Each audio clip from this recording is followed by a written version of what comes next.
الله الرحمن الرحيم وصلى الله على النبي الكريم وعلى آله وصحبه وبارك وسلم.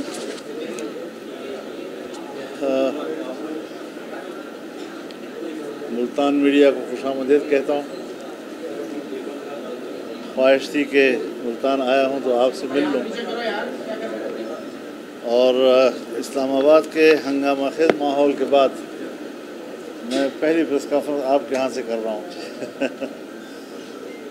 بہرحال بڑی گھمبیر صورتحال تھی وہاں، جس کا ہمیں سامنا کرنا پڑا.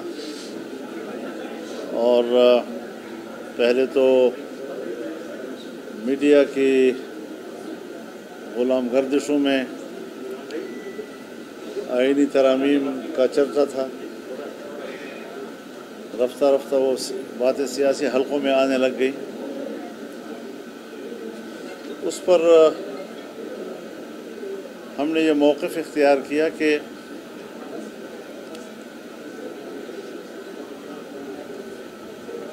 بجائے اس کے کہ ہم شخصیات کو سامنے رکھتے ہوئے آئین میں ترمیم کریں، کیوں نہ ہم عدالتی اصلاحات کی طرف جائیں.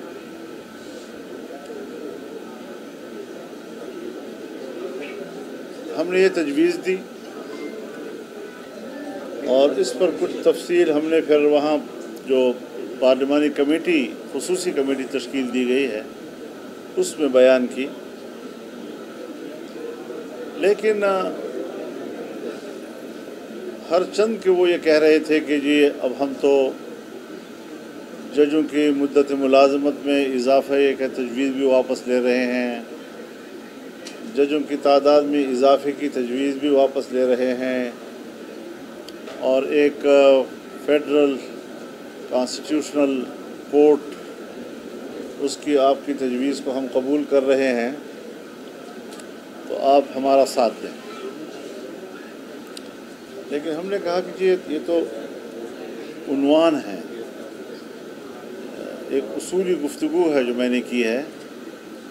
جب آپ ڈرافٹ دکھائیں گے، مسودہ ہمارے سامنے آئے گا، تب بات ہوگی کہ آپ نے اس میں کیا تفصیلات طے کی. حکومت کسی قسم کا مسودہ دینے کے لیے آمادہ نہیں ہو رہی تھی.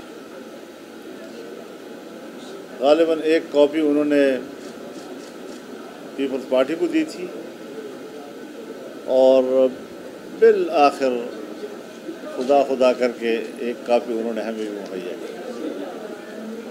میں یقین سے نہیں کہہ سکتا کہ ان کی کاپی اور ہماری کاپی ایک جیسی ہوگی یا اس میں کچھ فرق ہوگا. اور جو کاپی ہمیں مہیا کی گئی ہے، اس کے بعد معلوم یہ ہوا ہے کہ اب اس کے بعد جو نئی کوئی اس کی کاپی آئی ہے، اس میں بھی کچھ فرق ہے، اور کچھ اس میں کچھ چیزیں کاٹی گئی ہیں، کچھ اضافہ کی گئی ہیں. تو ایسے جیسے بالکل کوئی تیاری نہ ہو، اور وہ بغیر تیاری کے ایوان سے توقع رکھ رہے تھے کہ ہمیں سپورٹ کیا جائے. تاہم جب ہمیں کاپی مہیا کی گئی اور ہمارے وکلاء نے اس کو دیکھا، تو ہمیں بہت افسوس ہوا اس بات پر کہ آئین جو ہر شہری کے بنیادی حقوق کا تحفظ کرتا ہے، اور اس میں معمولی سا ایک استثناء ہے، وہ بھی ملٹری کے حوالے سے.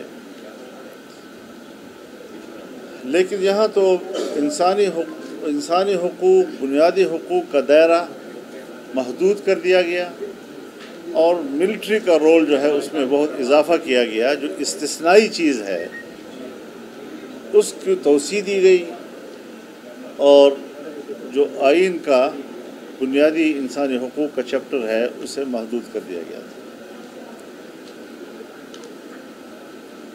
اسی طرح کورٹ کے حوالے سے، ججوں کی تقرری کے حوالے سے، یہاں تک کہ ہائی کورٹس کے ججوں کے تبادلے کے حوالے سے، کہ اگر مجھے کسی جج پہ اعتماد نہیں ہے یا میرے حق میں فیصلہ نہیں دے سکے گا تو اس کا فوراً تبادلہ کر دیں. یا یہ کہ کیس اس سے اٹھا کر دوسرے کو دے دیں۔ اب یہ چیزیں جو ہیں یہ نظام کو انتہائی متاثر کر رہی تھی۔ ہم دیکھتے ہیں کئی دہائیوں سے ہم دیکھتے ہیں کہ مفادات کا لین دین ہماری ملک کی سیاست بن گئی،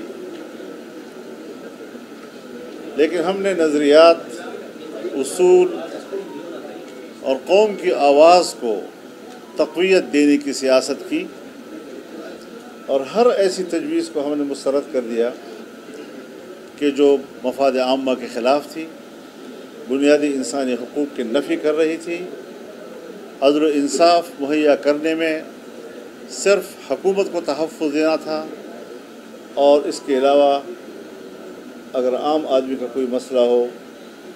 ہم نے یہ تجویز اس لیے دی کہ ایک تو میثاق جمہوریت میں فیڈرل کانسٹیٹیوشنل کورٹ کا تصور موجود ہے اور صراحت کے ساتھ لکھا گیا ہے۔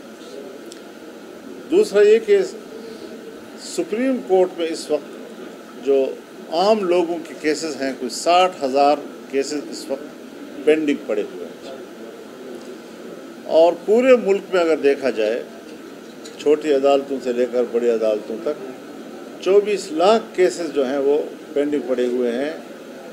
نسلیں جو ہیں وہ آگے بھگتتی ہیں اس چیز کو، اور مقدمات ختم نہیں ہو پا رہے۔ تو اس حوالے سے ایک دلیل تھی کہ ایک کانسٹیٹیوشنل کورٹ موجود ہو تاکہ سیاسی معاملات، آئینی معاملات، حکومت اور کسی ادارے کے درمیان کوئی معاملہ ہو جائے تو وہی کیس وہ نمٹاتے رہے، باقی پبلک کے جو کیسز ہیں وہ تیزی کے ساتھ آگے بڑھتے رہے اور جلد انصاف لوگوں کو مہیا ہوتا رہے۔ تو اس حوالے سے جو مسودہ ہمیں دیا گیا تھا، اس وقت تک تو ان کے پاس اکثریت نہیں تھی، اور دار و مدار جمعیت علماء اسلام کے ممبران پر تھا۔ جمعیت علماء اسلام نے واضح طور پر کہا کہ ہم مطمئن نہیں ہیں اور ہم اس مسودے کو ووٹ دینے سے معذور ہیں۔ اب بلاول صاحب بھی تشریف لائے تھے میرے پاس، اور ان کے اور ہمارے درمیان بھی بات چیت ہوئی، اور اس پر اتفاق ہوا کہ ہم بھی ایک مسودہ بنا لیتے ہیں، وہ بھی ایک ڈرافٹ تیار کر لیں گے، پھر ہم ایک دوسرے کے ساتھ شیئر کریں گے۔ ہم اتفاق رائے چاہتے ہیں، پارلیمنٹ کا کام یہی ہے کہ وہ قانون سازی کرے، آئین سازی کرے، ترامیم کرے، قانون پاس کرے، یہ جاب ہے ہمارا، اور اس پر ہم کسی قسم کا قدغن بھی قبول کرنے کو تیار نہیں ہیں۔ لیکن اداروں کے درمیان اگر طاقت کا توازن بگڑتا ہے تو وہ بھی ملکی نظام کو تہس نہس کر سکتا ہے۔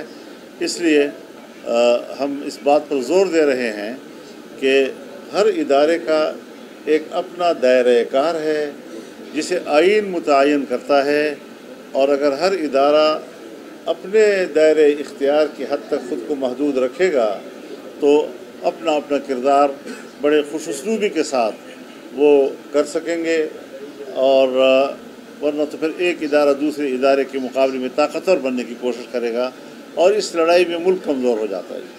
چنانچہ آج ہم دیکھ رہے ہیں کہ جب سے اسٹیبلشمنٹ نے طاقتور بننے کی کوشش کی، انتخابات پر اثر انداز ہونے کی کوشش کی، اپنی مرضی کی حکومتیں لانے کی کوشش کی، تو آج اس کا نتیجہ یہ ہے کہ ملک ہر لحاظ سے کمزور ہو گیا ہے۔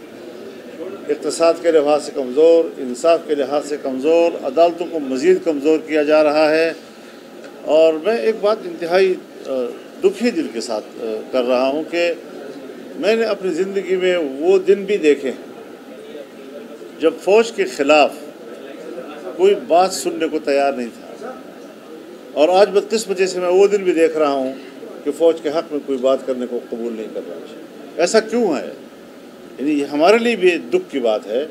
ہم بھی سمجھتے ہیں کہ ہمارے اداروں کا احترام ہو، فوج کا احترام ہو، عدلیہ کا احترام ہو، پارلیمنٹیرینز کا احترام ہو، اور وہ اپنے ضمیر کے مطابق کام کریں، اپنے دائرے کے اندر رہتے ہوئے کام کریں، تو میرے خیال میں پھر ملک بھی طاقتور ہوگا، عوام بھی مطمئن ہوں گے، اور ملک کا نظام ٹھیک چلے گا۔